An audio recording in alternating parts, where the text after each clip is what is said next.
Olá, bom dia, tudo bem? Seja muito bem-vindo ao nosso programa Isso é Pecuária, um programa da Associação dos Criadores de Nelore de Mato Grosso. Sou Heloísa Raj.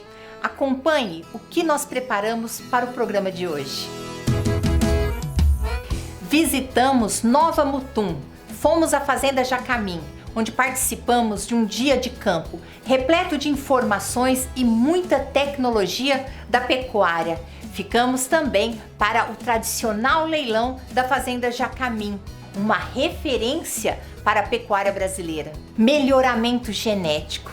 O que isso significa para a qualidade da carne Nelore que chega até a sua casa? E no nosso quadro de receitas, o chefe Rafael Maimone trará uma receita deliciosa de carne de panela. Tudo isso você acompanha agora no nosso programa Isso é Pecuária.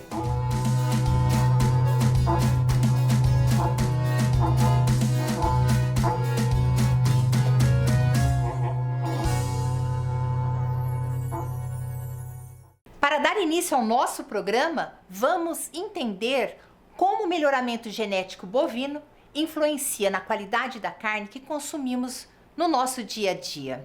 Confira a matéria.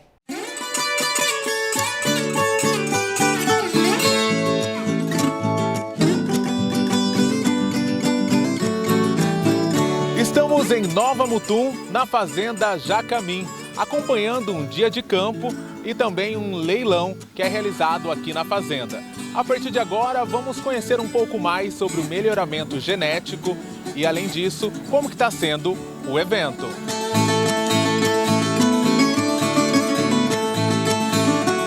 A raça Nelore, uma das mais importantes no cenário da pecuária brasileira, tem uma história rica e uma trajetória de evolução notável, que tem sido amplamente influenciada por técnicas avançadas de melhoramento genético. Quando eu cheguei aqui tinha 120 propriedades só que faziam esse trabalho de melhoramento genético e registro genealógico. E hoje a gente tem mais de 850 propriedades. E a chave virou, no meu ponto de vista, na maioria das pessoas ligadas a essa área, justamente quando a pecuária encontrou a agricultura, que é o caso aqui dessa fazenda e toda essa região do Planalto aqui do Mato Grosso. Então são animais, são zebuínos e são especialistas em pegar alimentos de baixa qualidade e transformar em carne e leite. É uma das grandes características do zebu. A raça Nelore veio para o Brasil tem mais de 100 anos, né, de que a BCZ existe inclusive. Então, um pouco mais disso vieram as primeiras importações. Tem uma história muito bonita disso aqui no Brasil. E ela se estabilizou muito bem, primeiro no Sudeste, um pouco de gado no Nordeste, principalmente na Bahia, e veio migrando para o interior do Brasil até chegar aqui no Mato Grosso. Então, a raça predominante hoje nos trabalhos da BCZ é a raça Nelore. Com o passar dos anos, a tecnologia e a ciência faz parte do dia a dia do produtor rural, porque é ela que ajuda a ter um melhoramento genético, ou seja, uma melhor carne na sua mesa. Uma importante ferramenta que hoje os pecuaristas vêm utilizando é a participação de um programa de melhoramento genético, porque dentro do programa de melhoramento genético, a fazenda consegue tomar decisões mais assertivas, né?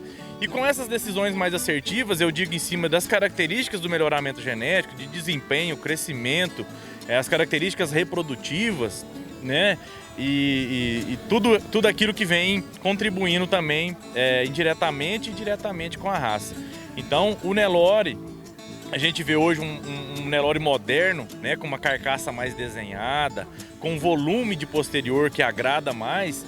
Isso afeta não só agora dentro da propriedade, não só num leilão, mas afeta também no consumidor final, né? É o bife que está chegando lá no prato desse consumidor final. Então é muito importante a gente ter a ciência disso, dessa contribuição do melhoramento genético para a evolução da raça Nelore. A fertilidade é de fato uma das características mais valorizadas na raça Nelore, contribuindo significativamente para a popularidade e sucesso na pecuária brasileira. Outra característica das raças zebuínas, também a do Nelore, é a utilização para alimentação de capim menos ricos em nutrientes. Ele pega esse alimento e transforma em carne, que transforma em leite. Outra característica da raça Nelore é a boa distribuição muscular, né? Hoje a gente tem, nesses tempos mais modernos, que eu tenho 36 anos de registro, a gente percebe uma distribuição muscular mais uniforme, animais medianos, não muito grandões, nem muito pequenos, né? O desenho frigorífico bem característico, principalmente nos machos, que é muita convexidade de musculatura, peito largo, costelas profundas. E outra característica também importante são os membros fortes para aguentar essa alimentação, que aqui é muito bem tratada, e o ganho de peso diário é mais alto. Então tem que ter as articulações fortes, que a gente chama de aprumos, anteriores e posteriores. E são basicamente essas características aí. O melhoramento genético é uma técnica que seleciona os melhores animais para a reprodução, buscando características desejáveis como maior ganho de peso e resistência a doenças. A inseminação artificial ela permitiu a multiplicação dos melhores touros. E aí veio então a fertilização in vitro, que é a FIV, que permite a multiplicação das melhores fêmeas. Então, nas fazendas estruturadas, com melhoramento genético, com programas, como é o caso da Jacamim, a gente tem toda uma engrenagem onde você tem as consultorias, os programas de melhoramento, o trabalho com ultrassonografia de carcaça. Todos esses trabalhos eles fazem o quê? Eles vão medindo, né, dentro do rebanho para identificar quais são os melhores indivíduos, no caso as melhores fêmeas. Então, uma vez identificado, a gente multiplica essas melhores fêmeas. Então, a técnica permite que a gente produza em torno de 10, 15 filhos por vaca ano. E a vaca, se você deixar ela pelas vias normais, ela gestando, ela vai deixar 6, 7 filhos durante a vida. E a gente consegue fazer essa quantidade dentro de um ano. Uma das questões que tem contribuído para o melhoramento genético são os programas que estão revolucionando a pecuária de corte, na busca de reprodutores cada vez mais eficientes. Que a gente sempre auxilia o criador usar um touro registrado pela BCZ, né, um touro PO, e que seja participante de um programa de melhoramento genético, como o PMGZ, né, que é o maior programa de melhoramento genético das raças zebuínas do mundo, PMGZ da ABCZ. Então é muito importante um animal ter essas avaliações de um programa tão consistente, com tanta confiabilidade para a pecuária, com as características de crescimento, características reprodutivas, características de carcaça, né? Porque a gente consegue, através desse combo de tecnologia, um animal equilibrado na visualização, no visual do animal, o biotipo, as características morfológicas, aliada às características genéticas. Então, para chegar num consumidor final, uma carne de ótima qualidade, é importante que o pecuarista trilhe esses passos, que a gente chama, né, que é o caminho para a alta produtividade. Com o avanço dessas técnicas, o Brasil viu um crescimento de 2,2% no faturamento com exportações de carne bovina, reforçando a posição do país como um líder global no setor agropecuário. Um leilão como esse que a gente está tendo aqui hoje, se você levantar a ficha desses animais, você vai ver que grande parte, a grande maioria, na verdade, dos animais com maior valor agregado são oriundos da técnica de FIV. Mas não necessariamente eles são bons porque eles foram feitos pela técnica de FIV. Não, porque eles são realmente filhos das melhores vacas com os melhores touros.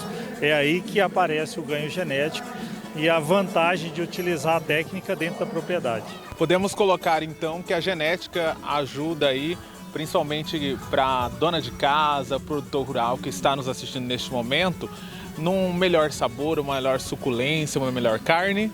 Com certeza. Como você citou aí a dona de casa, né, o consumidor final desse projeto, é importante a gente lembrar e atentá-los, né, que para ter uma carne de boa qualidade, com suculência, sabor, tem um pecuarista lá, debaixo da chuva, debaixo do sol, se dedicando, muitas vezes de ficar com a família, né, de fazer uma viagem, ele está lá se dedicando à pecuária, dedicando ao Nelore, à evolução do Nelore, para se enxergar nesse consumidor final. Cada passo em sua evolução não apenas molda o futuro na pecuária, mas também nutre uma nação e o mundo. Entre ciência e tradição, a jornada do Nelore é um elo de continuidade entre o passado e um futuro de prosperidade.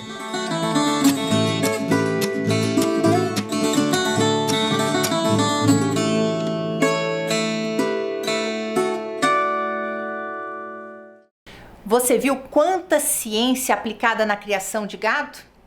Quanta ciência para bem produzir a carne que consumimos em nosso dia a dia? É isso aí. Conhecendo, podemos valorizar o alimento e também o produtor rural. Agora, vou fazer um breve intervalo e retornaremos com o nosso programa Isso é Pecuária.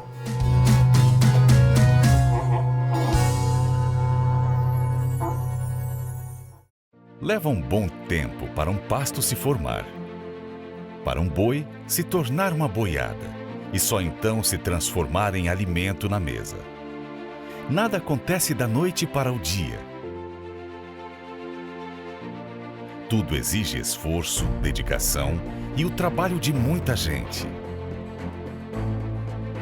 Gente que pega cedo na lida, que cuida da saúde, bem-estar e nutrição dos animais. Que sabe o que é preciso em cada fase da produção. Gente que trabalha para oferecer carne de qualidade. Que corre atrás da notícia para mostrar a realidade do campo. São muitos os profissionais que tornam a nossa pecuária uma atividade de sucesso. E todos trabalham juntos, dentro ou fora da porteira, para encontrar as melhores soluções. É isso que torna a nossa pecuária mais forte. Homenagem da Acrimate a todos os profissionais que trabalham para levar a pecuária de Mato Grosso cada vez mais longe.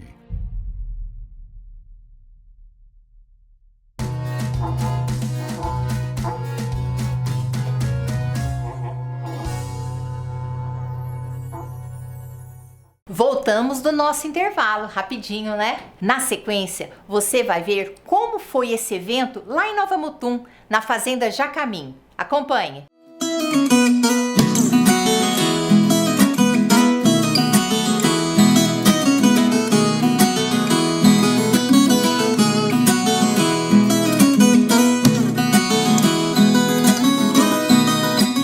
O programa Isso é Pecuária está na cidade de Nova Mutum, exatamente na Fazenda Jacamim, aonde está acontecendo um evento de extrema importância para o amigo pecuarista. Foram 2 dias de evento. O primeiro dia foi discutido a questão da genética animal e hoje está acontecendo o leilão aqui na fazenda, que também é de extrema importância para o amigo pecuarista e que já é realizado há 7 anos.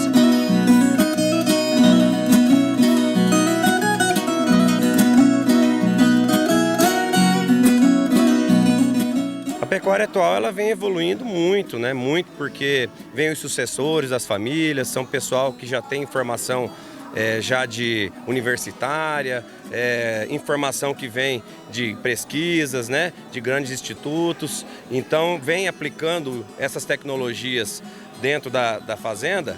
Então, e isso é óbvio que dá resultado. Então, assim, antigamente as coisas eram mais no olho. Hoje existe uma série de estratégias que a gente pode ter, né? uma série de ferramentas que a gente pode usar para implementar e colher esses resultados. Atender uma das referências nacionais do Nelore é para nós um motivo de muito orgulho e responsabilidade. A Fazenda Jacamim configura-se hoje, sem dúvida alguma, entre os principais rebanhos da raça Nelore do Brasil. E isso fora a qualidade do trabalho executado aqui dentro. Então, ter os nossos produtos sendo utilizados nesses animais e tendo o resultado nos animais, que é o que a gente está vendo aqui hoje, credencia para a gente atender qualquer tipo de projeto, com qualquer tamanho e complexidade, enfim, isso é muito importante para a gente. O evento reuniu pecuaristas, parceiros, representantes de entidades e profissionais envolvidos com a pecuária de corte. Para uma fazenda dar lucro e crescer e avançar e continuar, ter um trabalho de continuidade, ele precisa ter uma gestão profissional, precisa ter gestão de pessoas, precisa ter liderança do dono que está à frente e também para ter esse trabalho de pensar e desenhar a continuidade familiar. Como que eu vou envolver as próximas gerações, como que eu vou trazer as pessoas para perto, como que eu vou fazer com que os meus filhos e os meus netos continuem esse trabalho que eu continuei. É importante investimento na tecnologia? Com certeza. Tecnologia é uma coisa que está crescendo muito no agronegócio, na pecuária, e tecnologia precisa ser aplicada, né? Então a primeira pergunta é, eu vou usar essa tecnologia para quê? Qual é o resultado que vai ter e como que ela se encaixa no meu negócio, na minha rotina, na minha fazenda. Então, tecnologia ela é uma excelente ferramenta, desde que você use a ferramenta para um fim certo. Né? Como você analisa a organização de uma fazenda na década de 90 para o ano 2000? Olha, 90 para 2020 tem mais de 30 anos, né? Então mudou muito. Você tinha uma realidade muito diferente, de custos diferentes, de inflação e de preços e a dinâmica era muito diferente, era mais lento, tinha menos comunicação. E hoje a gente tem uma necessidade de você ser muito mais eficiente, muito mais profissional, as margens estão mais apertadas. Então, para você ter um resultado bom em fazendas, você precisa ter muita competência profissional e gerencial e saber exatamente o que está fazendo e saber exatamente o negócio que você está tocando. A Fazenda Jacamim, fundada em 1970, é reconhecida em todo o Brasil pela excelência na seleção de touros e matrizes da raça Nelore. A propriedade é notável pelo manejo de pastagens e pela integração de sistemas sustentáveis. Eu comecei com pecuária em Minas e precisava expandir, nós viemos para a região, onde na verdade aqui quase que não existia ainda essa pujança de hoje, né? E fomos felizes, estamos aqui trabalhando para isso. O senhor foi um desbravador então dessa região? Na época não tinha nada, não tinha estrada, não tinha asfalto, mas nós queríamos expandir, né? E precisava de área, por isso viemos para cá. Como o senhor analisa a época que o senhor chegou aqui com relação à tecnologia de hoje? Houve um avanço muito grande? Muito grande. E nós, antigamente, era muito primitivo, era mais na intuição, não tinha grandes progressos, apesar que nós sempre tratamos o Nelore de uma maneira diferenciada. Mas não tinha essa apuração que existe hoje. Evoluiu muito. A história surgiu há 50 anos atrás, né? Quando meu avô mineiro, né, que adquiriu essa propriedade aqui no início dos anos 70. E aí foi passando para a família, né? Meu pai que sempre tocou aqui junto com meu avô e depois herdou a fazenda e eu vim morar aqui em 93, então já tem praticamente 30 anos, né, que eu e minha família estamos morando aqui. E então assim, a história da Jacamim começou há 50 anos atrás. De uma família mineira? De uma família mineira, sou mineiro, filho de pecuarista, neto de pecuarista, bisneto de pecuarista, é assim, uma família bem tradicional da pecuária. O médico veterinário Evandro Santos enfatiza que este encontro é crucial para os pecuaristas, pois amplia o acesso a tecnologias e práticas que podem transformar a qualidade do rebanho nacional. Eu acho que é uma oportunidade para a pecuária de Mato Grosso, para os criadores, para os técnicos envolvidos nesse segmento. Eu considero como uma oportunidade. Esse ano foi a segunda edição desse evento. O dia de campo, o leilão, não só para conhecer o trabalho de melhoramento genético, o gado da Jacamim, a aquisição de reprodutores, mas conhecer sobre como é feito isso na Jacamim. É uma fazenda de ponta que utiliza todas as ferramentas disponíveis hoje no mercado, então trabalha com os 3 programas de melhoramento, trabalha com ultrassonografia de carcaça, trabalha com inseminação artificial, trabalha com fertilização in vitro, tem um trabalho de excelência em manejo de pastagens, tem integração agricultura-pecuária. Então, assim, aqui na Fazenda Jacamim é um pacote tecnológico da pecuária. Então, por isso, assim, eu considero como uma oportunidade para todo o estado, entendeu? Se não para o Brasil, as pessoas virem conhecer realmente. Hoje, falar de Fazenda Jacamim, genética Jacamim, com certeza a gente está falando das melhores propriedades, dos melhores trabalhos de melhoramento genético dentro da raça Nelore. Segundo o presidente da Nelore Mato Grosso, o evento não apenas reforça a importância de promover o conhecimento e a inovação no setor pecuário. A Fazenda Jacamim é um trabalho muito importante hoje, não só para os neloristas do estado do Mato Grosso, mas para todo o Brasil. É um trabalho de organização, é um trabalho de profissionalismo e nós da Nelore do Mato Grosso temos muito orgulho de ter o Marcos como associado, de ter toda a sua família empenhado, que é a raça Nelore, que é a raça mãe de toda a pecuária do nosso estado. Mudou muito, né? O Nelore, o avanço que ele teve nos últimos anos, né? Foi extraordinário. Nós temos que ter na pecuária lucratividade. E o Nelore achou a batida do melhoramento, da nutrição, se cercou de todas as arestas de produtividade e hoje é uma raça que consegue entregar muito ao produtor, à mesa, à dona de casa. Para se ter sucesso com a marca, é necessário investimento em tecnologia? Com certeza, muito investimento e demora muito tempo. Então, como o Miguel Cavalcante falou, nós precisamos planejar para decidirmos aonde nós vamos estar daqui 10 anos, daqui 20 anos.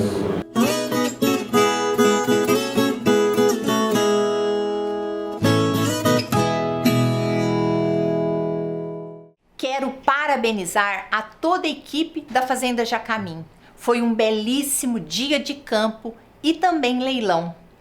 Ao Marcos Vilela, a Tatiana Vilela e toda a equipe, o nosso reconhecimento pela credibilidade e trabalho de tão bem representar a nossa pecuária. Vamos agora para o bloco Mercado e Meia, onde o pesquisador Rodrigo Silva trará o boletim semanal do mercado pecuário. Pecuarista, esse bloco é para você. Você, amigo pecuarista, sabe muito bem o que é a relação de troca. Mas o que o IMEA trouxe hoje para vocês é a seguinte relação.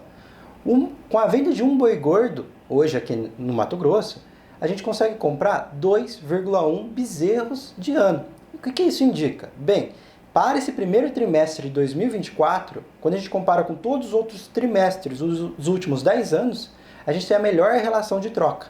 Então, para o pecuarista que cria e engorda, pode ser um bom momento de negócios.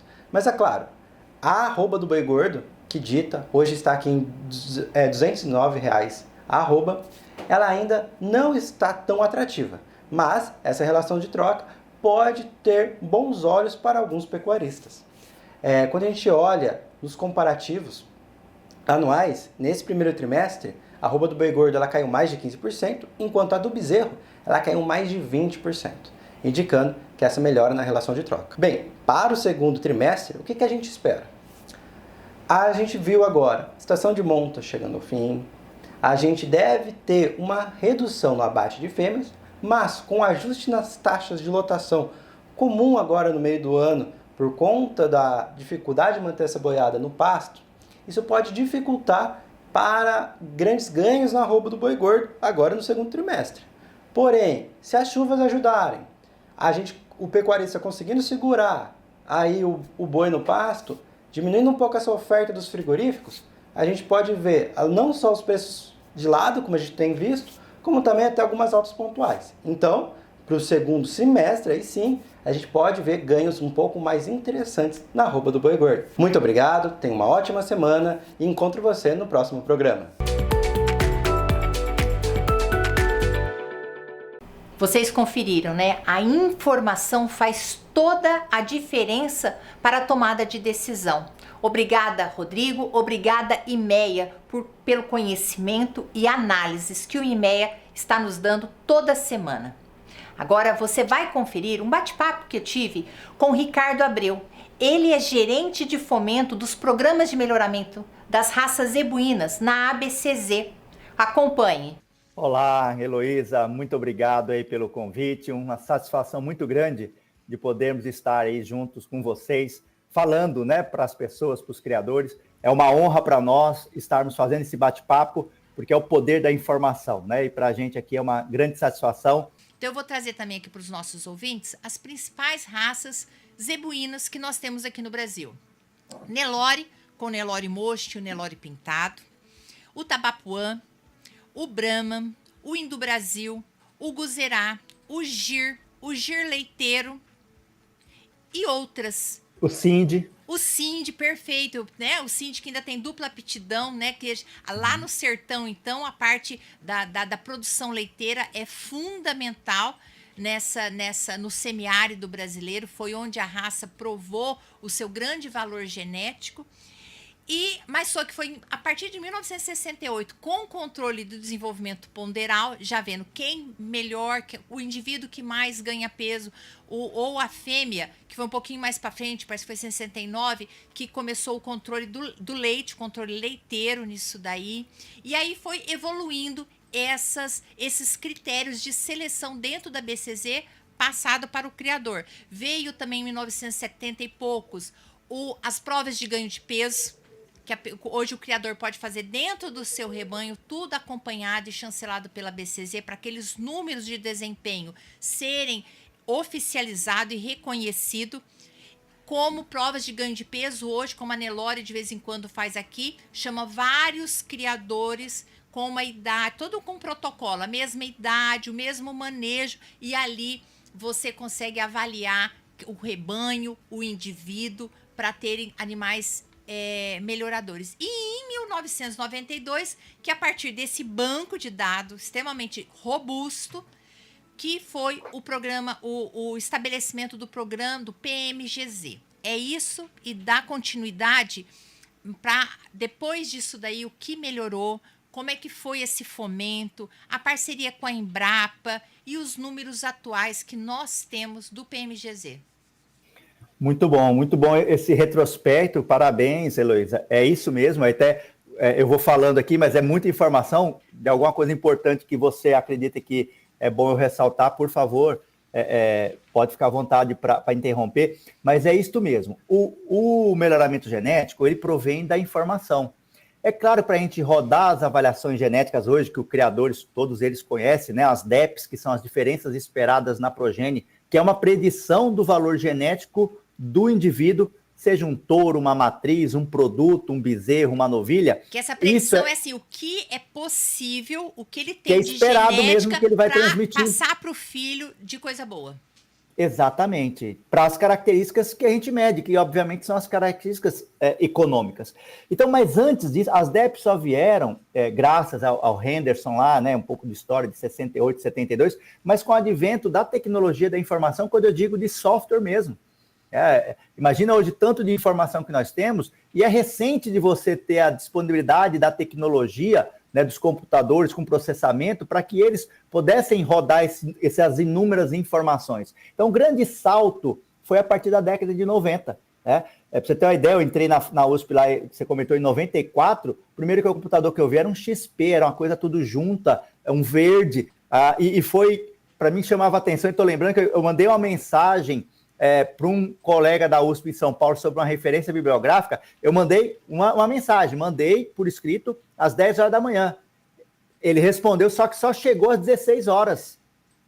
Então, imagina, eu estou falando isso de 94, 93. Então, a gente que vivenciou isso, o sucesso agora que nós temos da informação, né, no celular é um negócio, assim, estrondoso, que essa nova geração não vivenciou muito isso que a gente está falando, e graças a essa evolução junto, né, do equipamento, do computador em rodar essas avaliações. Então, no início, como você disse muito bem, lá do CDP, que é o Controle de Desenvolvimento Ponderal, todos os criadores, a BCZ, o grande banco de dados dela provém do registro genealógico de todas as raças zebuínas. Como você colocou muito bem, a gente tem uma responsabilidade muito grande, porque nós somos uma associação delegada do mapa para se fazer o registro de todas as raças zebuínas, tanto de corte zebu quanto de zebu leiteiras. E todas as raças têm um descritivo do padrão. Né? E isso é importante porque você tem que ter uma referência daquela raça. Né? Eu não estou falando só da questão de atender a uma beleza racial, mas principalmente de funcionalidade. Por que o zebu é adaptado? Por que o zebu caminha atrás de vaca para cobrir a campo? Porque ele tem ossatura forte, aprumos bons. Por que ele aguenta um calorzão aí do Mato Grosso de 40 a 42 graus? Porque ele tem, a maioria do zebu o pelo branco, mas a pele, o couro preto. Tem barbela para suar. Barbela, que é o radiador de troca de calor. Então, nada é por acaso. O zebu, ele é uma dádiva, né, principalmente para a produção de corte de leite nos trópicos. E foi graças ao zebu que o Brasil atingiu esses números que você disse no início, de maior exportador. Vai ter muita coisa para melhorar, mas nós somos referência no mundo dentro da criação, da seleção, de coleta de informações produtivas e reprodutivas dos animais, em especial das fêmeas, e também das DEPs. A DEP, que é aquela predição, ela não cai do céu. É claro que ela tem uma influência da prova do pai, do avô materno, que a gente chama isso de matriz de parentesco, mas é o currículo do animal que faz com que ele vá construindo as suas informações.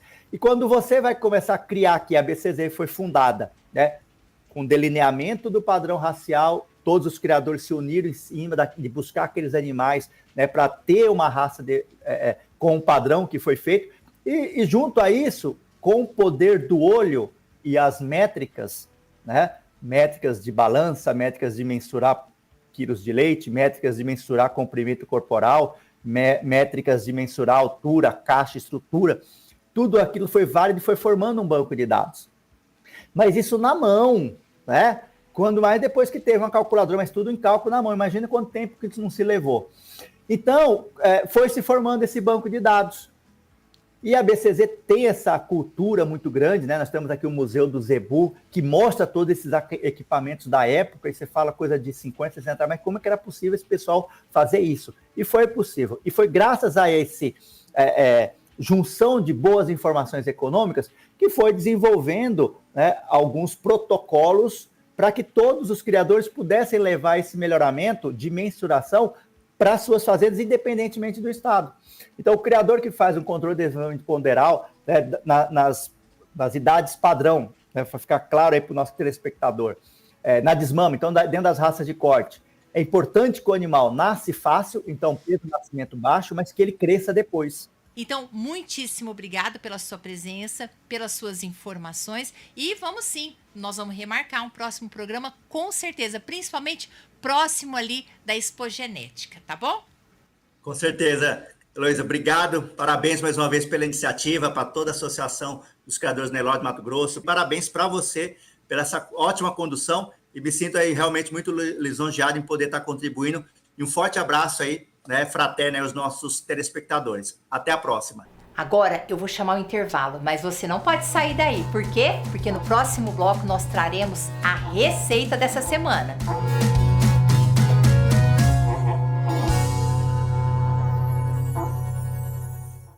Leva um bom tempo para um pasto se formar, para um boi se tornar uma boiada e só então se transformar em alimento na mesa. Nada acontece da noite para o dia.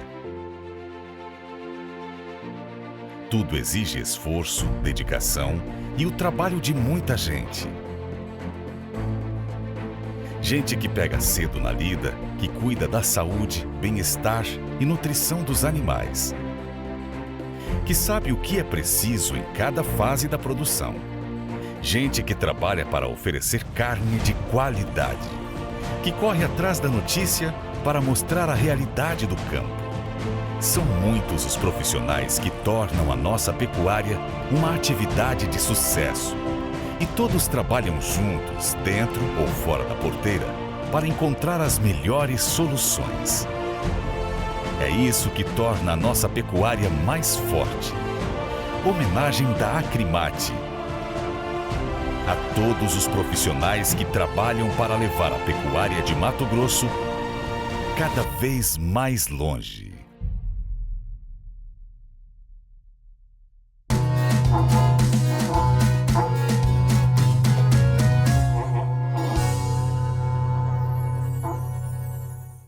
Voltamos para o nosso terceiro bloco do programa Isso é Pecuária. Você já está esperando, né? É isso aí. É a nossa receita de carne Nelore. O nosso querido chefe e amigo Rafael Maimone hoje trará uma receita, meu prato preferido, hein? Carne de panela. Anota aí.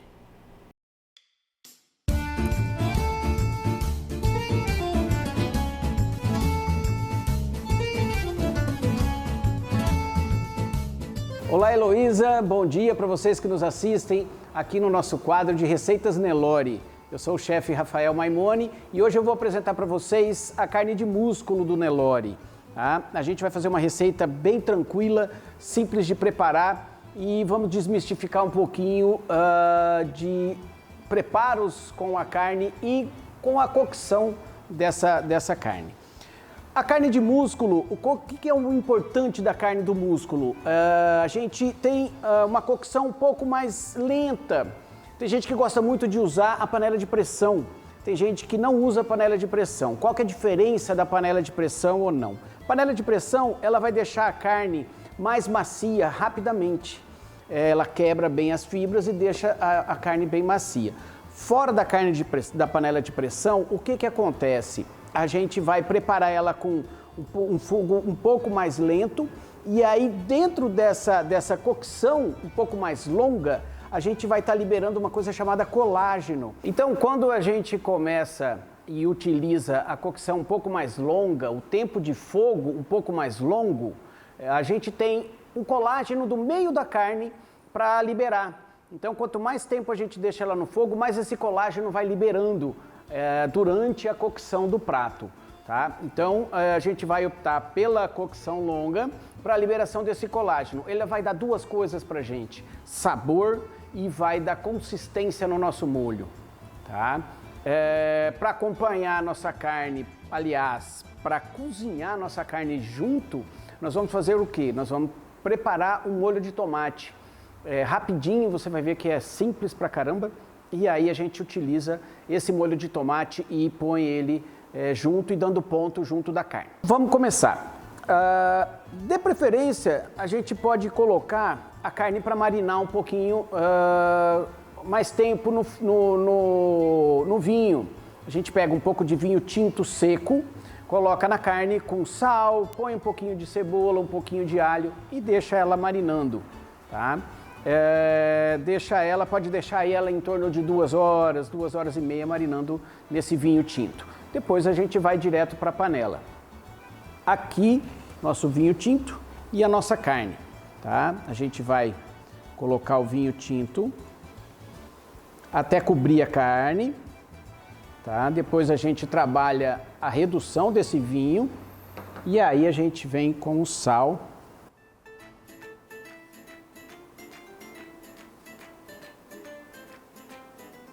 E deixa marinando. O que nós vamos fazer aqui? Eu vou deixar marinando somente no vinho tinto. E aí eu vou utilizar o alho e a cebola para a gente bater junto no nosso molho de tomate. Tá? Então aqui já está a nossa carne marinando e agora a gente vai preparar o nosso molho de tomate. O que nós vamos fazer com o molho de tomate? Nós vamos pegar o tomate e bater tudo no liquidificador. E eu vou colocar um pouco de cenoura para bater junto.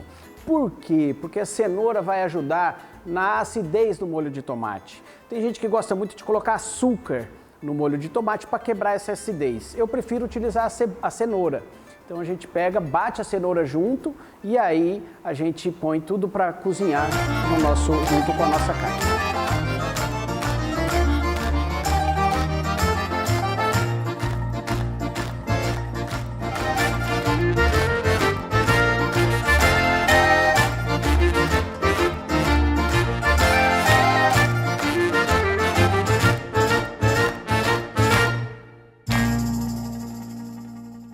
Então agora a gente vai para a cocção, tá? O que a gente faz? Esquenta a panela bem e aí a gente coloca o azeite. E aí eu vou pegar o músculo e tirar nesse primeiro momento, tirar da nossa marinada, deixar o vinho aqui e aí colocar só o músculo para dar uma apurada nele e uma fritadinha nele primeiro. Depois a gente coloca esse vinho e depois reduz esse vinho. E aí a gente vai dando ponto nele até chegar na cocção. Durante esse ponto, a gente coloca o nosso molho de tomate, que ele pode ser feito de duas formas. Ou mantém ele rústico, só bate bem ele no liquidificador e coloca tudo aqui, ou peneira ele para tirar qualquer possível fibra ou pedaços que tenham dentro dele. Eu gosto muito de deixar ele rústico. Então ele vai fazer toda a cocção dele junto com o músculo, então ele vai preparar, cozinhar, e aí vai já absorvendo junto nessa cocção do molho de tomate, dando ponto nele e liberando o colágeno na nossa finalização aqui. Nossa panela já está quente, então a gente vem com o nosso azeite. Uma porção generosa para cobrir o fundo da panela. Tá? E aí a gente vai colocando o músculo Nelore nesse primeiro momento, sem a nossa marinada.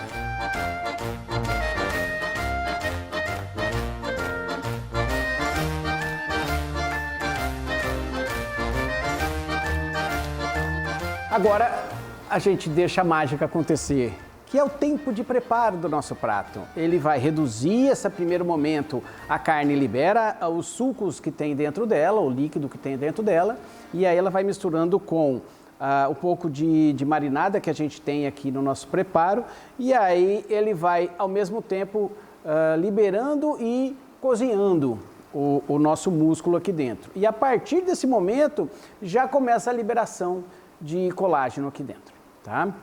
Então agora o processo é tempo.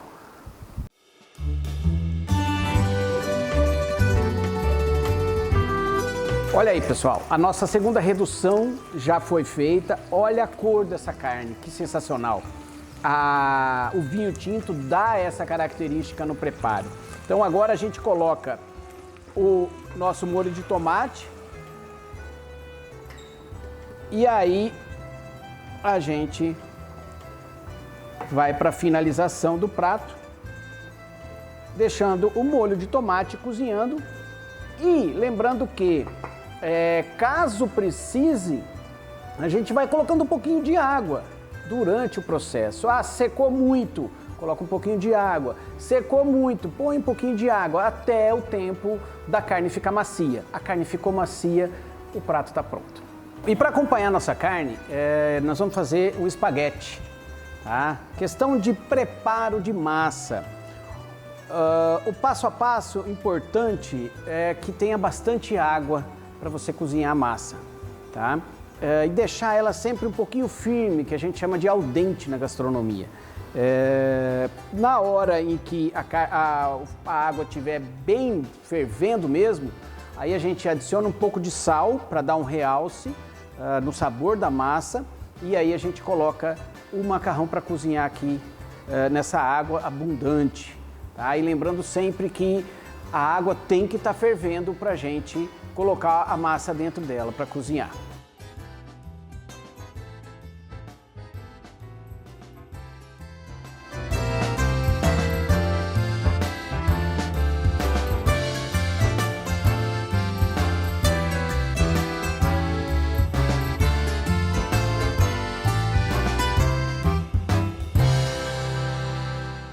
É isso aí, pessoal. Temos o nosso prato pronto. A simplicidade do nosso prato leva a marca da carne do boi Nelore. E aí, Heloísa, gostou do nosso prato? Quero ver você preparar em casa, hein? Pessoal, um abraço. Até a próxima receita.